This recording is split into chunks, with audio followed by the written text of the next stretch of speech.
फिर वो 5,000 रुपए लेके मैं तो गया शेयर बाजार।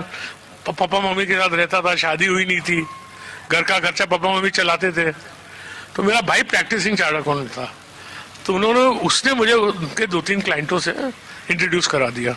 तो मैंने उनको कन्विंस कर दिया। उस जमाने में ब्याज 12-13% मिलता था। मैं बोला मैं 18% ब्याज दूंगा, मैं आप मुझे पैसा दीजिए। तो पहले एक लेडी ने दिया, वो बोले सिक्योरिटी में। बोला सिक्योरिटी में तो मैं हूं, मेरे पास और कुछ नहीं है। तो बोली ठीक है, मैं तुम्हें 2.5 लाख रुपया दूंगा, पहले 1.25 लाख रुपया ले, उसके शेयर ले, वो शेयर मुझे सिक्योरिटी में दे, फिर 1.25 लाख और दे। तो मैंने वैसे चालू किया। फिर एक ब्रदर के क्लाइंट ने 10 लाख रुपया दिया, और आप बिलीव नहीं करेंगे 1985 की बात है, मैंने एक साल में वो 12.5 लाख रुपए से करीब 30 लाख रुपए कमाए, और वो जमाने में 4 लाख रुपए टैक्स भरा। तो ये तो भगवान ने, मतलब पिताजी एंकरेज नहीं करते थे, भाई के क्लाइंट नहीं रहते थे, तो मेरे को तो ये सब पैसा वैसा मिलने वाला नहीं था।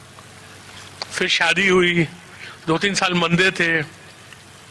फिर बहुत कहानी है। ऐसा हुआ कि शेयर लिए 25 रुपए में लिए थे मैंने, 65 का भाव हो गया 4 महीने में, 25 का 65। वो जो मैंने 25 लाख रुपए कमाए थे वो सब टाटा पावर के शेयर ले लिए। वो लिए थे 150 में, उनका भाव हो गया 1000। तो 2-4 करोड़ रुपए, 2-3 करोड़ रुपए हो गए। फिर मधु रनवटे का एक बजट आया, उस हमारे शेयर बाजार में शेयर सब ऐसे शेयर ठोके कि मालूम नहीं कोई बॉक्सिंग मैच है। जो आए बोले बेच दो बेच दो। और मुझे एक लगता था कि वीपी सिंह थे ठाकुर, लेकिन व्यापारी आदमी थे। He was the man who first abolished estate duty in India, brought down the rates of tax to 60%. तो मुझे लगता था बजट खराब नहीं आएगा। तो मेरे पास जो 2.5-3 करोड़ रुपया था मैंने स्टेक में लगा दिया 1989 के बजट में। और आप बिलीव नहीं करें, बोलूं किसको। और मेरी शादी हुई तो मेरी वाइफ पैसे वाली फैमिली की थी, वो एसी रूम में रहती थी, गाड़ी थी, हमारे पास ना गाड़ी थी, हम तो बस में जाते थे।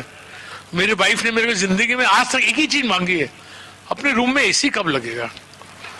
उस दिन समझिए जब बजट शाम को आता था, बाजार 6 से 9 रहता था, तो 6 बजे मेरी नेटवर्थ 3 करोड़ थी और 9 बजे मेरी नेटवर्थ 20 करोड़ थी। तो मैंने जाके बस एक ही चीज की, रेखा को घर पहुंचा रात को 2 बजे, सब डिस्कस वगैरह करके मैंने बोला रेखा अपना एसी आ गया।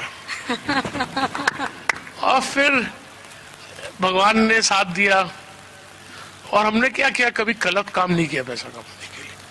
हमारे डैडी क्या बोलते थे, ये शेयर बाजार है, यहाँ कोई बीवी के बांगड़ बेच के आता है, कोई बीवी को बेच के आता है, कभी किसकी हाई नहीं लेना चाहिए। तो वो दिन है और आज का दिन है, कभी मैं कोई शेयर को मैनिपुलेट करूं, इधर बेचूं उधर लूं, वो सब धंधे हमको आते ही नहीं है, आप समझे ना। और ना करने हैं तो आते हैं, लेकिन करने ही नहीं है। तो भगवान ने आज भगवान के बहुत शुक्र, क्या बोल सकते हैं कि I have far lesser wealth than people think, but far far far far far more than I need, because wealth also has a purpose. क्या करूंगा पैसे का, बच्चे को 200-500 करोड़ दे दूंगा, उसके बाद इससे मैं तो बहुत बार सोचता हूँ कि मरता हूं मैं कमाने के लिए, मजा मेरे जवानी और बहू करने वाले और बेटे और बेटी। आप समझे ना। तो खुश हूं, करता वो हूं जो मैं चाहता हूं। The wealth allows me to do what I want and I live life by my terms. And whatever success I have had, I think patience, hard work, taking defeat with a smile. मुझे बहुत बार नुकसान हुआ है जिंदगी में, बहुत बार setback लगा है, मैंने बहुत बार शेयर बेचे पैसा नुकसानी भरने के लिए, लेकिन एक बार हो गया। See, never be afraid to make a mistake.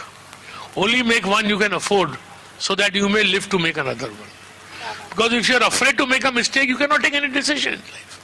तो मुझे गलती होती है, मैंने कंपनी में पैसा लगा A to Z, मैं 150 करोड़ रुपया खोया उसमें, मैंने कभी उसके प्रमोटर से तेज बात नहीं की। मैंने बोला मैंने उसको परखने में गलती की। अपने डिसीजन के लिए अपने आप को ब्लेम करो, उससे सीखो और भूलो उसको।